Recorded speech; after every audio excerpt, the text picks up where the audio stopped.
Di Tiongkok, wajah Anda, cara berjalan Anda, dan bahkan bayangan Anda dapat mengidentifikasi Anda.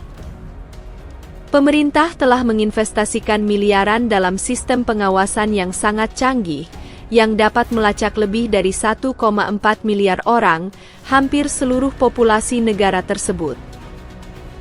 Ini berarti bahwa setiap gerakan dan lokasi Anda kemungkinan sedang direkam dan dianalisis.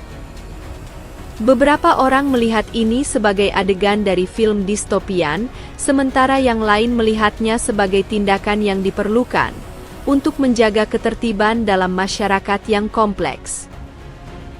Terlepas dari perspektif Anda, sistem pelacakan Tiongkok merupakan perubahan yang besar. Sistem ini lebih dari sekedar menangkap penjahat. Sistem ini memiliki potensi untuk mengubah masyarakat. Hal ini menimbulkan pertanyaan penting tentang hak pribadi. Dalam video hari ini, kita akan membahas masalah ini secara mendalam. Jika Anda menyukai video kami, silakan klik untuk berlangganan agar Anda tidak ketinggalan video terbaru kami. Sekarang, mari kita masuk ke topik hari ini. Jadi, apa sistem ini? Ini adalah jaringan teknologi yang kompleks, termasuk pengenalan wajah, kecerdasan buatan, dan kamera CCTV tradisional, yang semuanya bekerja sama untuk menciptakan sistem pengawasan yang menyeluruh.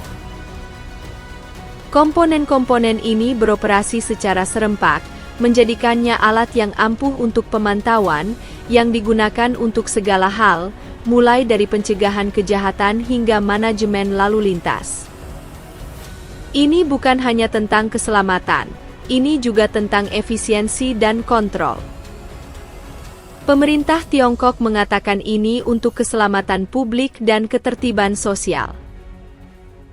Mereka percaya tindakan ini untuk kebaikan bersama, tetapi para kritikus melihatnya sebagai cara pemerintah untuk memantau warga negara dan menekan perbedaan pendapat. Mereka melihatnya sebagai pelanggaran pribadi dan privasi. Masalahnya adalah teknologi berkembang pesat.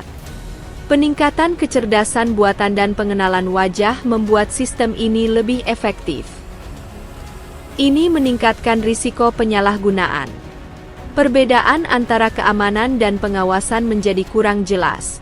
Kita perlu berhati-hati tentang batasan yang kita tetapkan. Menemukan keseimbangan antara keselamatan dan privasi sangat penting, dan merupakan tanggung jawab kita untuk melindunginya. Mari kita hadapi.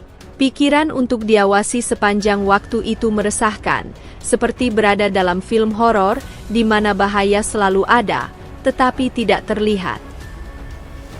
Tidak seorang pun ingin merasa terjebak di dunia di mana bos besar selalu mengawasi. Merupakan beban berat untuk mengetahui bahwa setiap tindakan dilacak. Bukan hanya pemerintah, perusahaan juga terlibat. Mereka menggunakan teknologi ini untuk memantau pergerakan kita dan menjual produk kepada kita, mengumpulkan data tentang kebiasaan dan percakapan kita. Teknologi ini akan membuat Anda ingin membuang ponsel dan melarikan diri ke pulau terpencil, tetapi bahkan di sana, dapatkah Anda benar-benar bebas? Kekhawatirannya bukan hanya sekedar rasa takut. Teknologi ini mengancam hak asasi manusia yang mendasar, hak privasi kita terancam. Ketika pemerintah dapat memantau setiap tindakan Anda, mereka memperoleh kendali yang besar atas hidup kita. Hal ini menimbulkan kekhawatiran serius tentang bagaimana mereka dapat menggunakan informasi tersebut untuk membungkam perbedaan pendapat atau menargetkan kelompok tertentu. Risiko penyalahgunaan sangat mengkhawatirkan. Ini bukan sekedar teori, ini sedang terjadi sekarang, dan kita menyaksikannya terungkap. Seiring menyebarnya teknologi ini secara global, kita harus siap menghadapi dampak potensialnya. Kita perlu tetap waspada dan mempertahankan hak-hak kita sebelum terlambat. Jadi, bagaimana cara kerjanya? Bayangkan jaringan luas kamera, sensor, dan basis data yang semuanya terhubung bersama, terus-menerus mengirimkan data ke titik pusat. Setiap kali Anda berjalan di jalan, menggunakan ponsel, atau membeli sesuatu, Anda meninggalkan jejak digital. Di Tiongkok, jejak ini mudah dilacak. Pengenalan wajah akan menemukan Anda dengan mudah di tengah keramaian dalam hitungan detik, bahkan jika Anda mengenakan masker. Analisis data dapat mengikuti pola berjalan Anda, sehingga hampir mustahil untuk menghindar.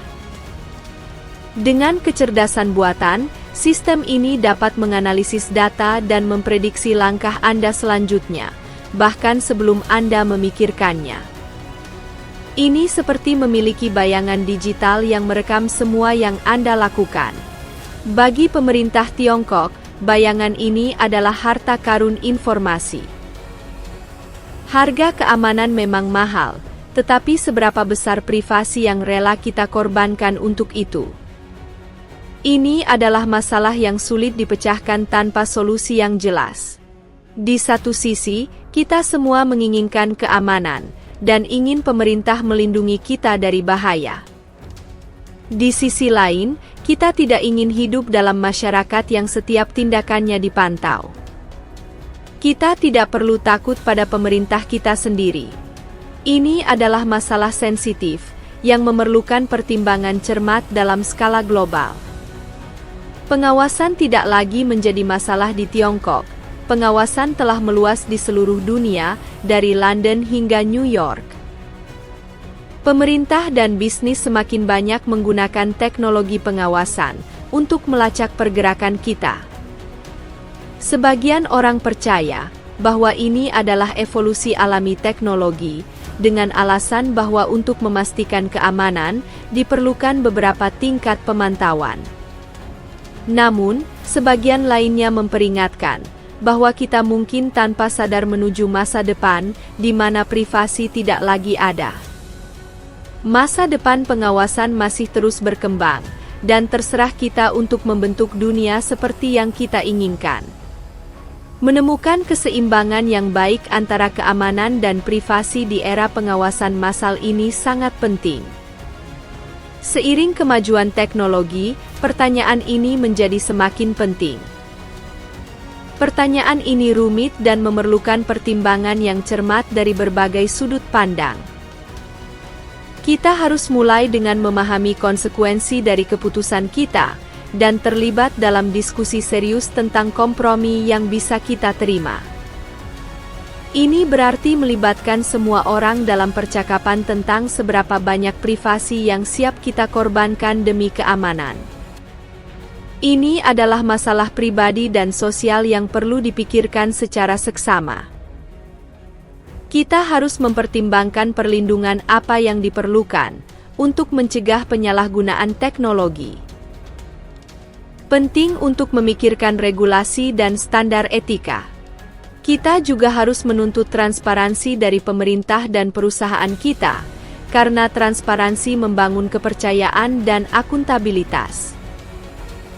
Kita perlu memahami bagaimana teknologi ini digunakan, dan data apa yang dikumpulkan tentang kita. Informasi ini harus mudah diakses dan dipahami oleh semua orang, dan kita harus meminta pertanggungjawaban entitas ini atas penyalahgunaan apapun. Pengawasan publik dan kerangka kerja sangat penting dalam konteks ini. Terakhir, kita harus ingat bahwa teknologi tidak menentukan masa depan kita. Kita dapat mempengaruhi cara penggunaannya. Hanya karena kita memiliki kemampuan untuk melakukan sesuatu, tidak berarti kita harus melakukannya. Etika harus memandu tindakan kita. Kita harus berhati-hati dan dalam menggunakan alat-alat yang hebat ini, menimbang manfaatnya dengan potensi risikonya. Tujuan kita seharusnya memberdayakan orang, bukan menindas mereka. Dengan bekerja sama, kita akan menemukan keseimbangan yang menghormati keamanan dan privasi. Apa pendapat Anda? Apakah sistem pelacakan Cina merupakan langkah yang diperlukan untuk menjaga ketertiban dalam masyarakat yang kompleks, atau merupakan bentuk ekstrim dari kontrol pemerintah?